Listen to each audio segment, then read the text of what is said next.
កេននាយកសៀវតម្លៃភាគហ៊ុនរបស់ក្រុមហ៊ុនសៀវគ្រប់បានធ្លាក់ចុះក្រោម 18% ហើយបើវានៅតែធ្លាក់ចុះពីបន្ទុកទៀតវានឹងឈានដល់បាត់ហើយគ្រប់គ្នានៅទីនេះសត្វតែជាបុគ្គលិករបស់ក្រុមហ៊ុនសៀវរបស់ខ្ញុំចំណាយពាក់កណ្ដាលទៀតមកពីធនាគារវិនិយោគធំពេលនេះភាគហ៊ុនរបស់ក្រុមហ៊ុនសៀវគ្រប់របស់ខ្ញុំចិត្តដល់ពេលកំណត់ហើយវាធ្លាក់ដល់ 16% ទៅហើយក្រុមហ៊ុននឹងប្រឈមការរលំទៅហើយលោកសៀវលោកខំយ៉ាងណាក៏ទៅរួចដែរគ្រួសារធំទាំង4ឡើងពាត់យើងប៉ុន្តែខ្ញុំមិនអាចធ្វើអ្វីទាំងអស់សំទុកផងមិនចាំដល់ពួកយើងប្រជុំចប់សិនទៅ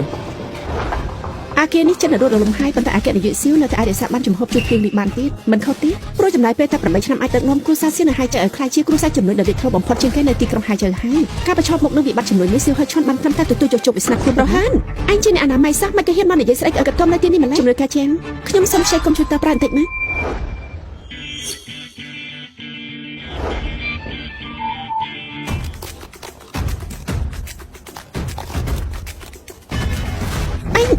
អីក៏ថ្លាមធំម្លេះហ៊ានប្រើសិទ្ធិអំណាចរបស់ខ្ញុំដើម្បីសាររើមូលនិធិដាក់ទ្រព្យលាននេះស្អីគេថប់ហៅសិនសចាប់អូស្ត្រាលីទៀតទៅឈប់សិនគ្រប់គ្នាមើលទៅនេះចាប់ដើមឡើងវិញហើយបន្តមកទៀតខ្ញុំនិយាយអ្នកនេះធ្វើទេត្រង់នេះចុចទៅអគ្គនាយកសៀវតម្លៃភាគហ៊ុនរបស់ក្រុមហ៊ុនយើងបានត្រឡប់មកវិញហើយគឺតម្លៃដែលយើងដាក់សម្ពោធនៅថ្ងៃនេះពួកយើងរក្សាបានហើយអគ្គនាយកសៀវនាងខ្ញុំសាល់អហ្វី2 3ទៀតត្រូវដោះសម្អាតខ្ញុំសុំទៅមុនហើយអគ្គនាយកសៀវសាល់ពេល40នាទីទៀតតម្រុំតែផ្សារភាគហ៊ុនបិទបាក់អភូតហេតុអីកាត់ឡើងខ្ញុំសូមឲ្យលោកអគ្គនាយកសៀវជួយគាំទ្រខ្លះដល់គ្រួសារអ៊ីនៅហើយជ័យនេះនិងប្រកបគម្រោងសាងសង់មួយចំនួនដល់គ្រួសារអ៊ីផងចុះគ្រួសារអ៊ីតើនាងជាអ្នកណាទៅ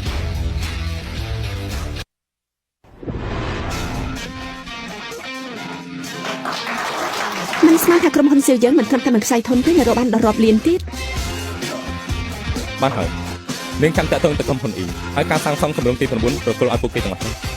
គម្រោងទី9អគ្គនាយកសៀវប៉ុន្តែនោះគឺជាគម្រោង20ពាន់លានឯណោះអ្នកអាណាម័យមុននេះគ្រាន់តែចង់ស្នើសុំឲ្យលោកផ្ដល់ការគាំទ្របន្តិចបន្តួចប៉ុណ្ណោះចាំប្រកបគម្រោងណាតូចតាចឲ្យទៅគ្រួសារអ៊ីទៅក៏បានដែរយ៉ាងណាមិញពួកគេគ្រាន់តែជាគ្រួសារតូចលំដាប់ទី2នៅហើយចៃយើងថាធ្វើតាមអ្វីខ្ញុំប្រាប់ទៅចាខ្ញុំនឹងប្រញាប់ទៅចាត់ការភ្លាមត្រូវហើយ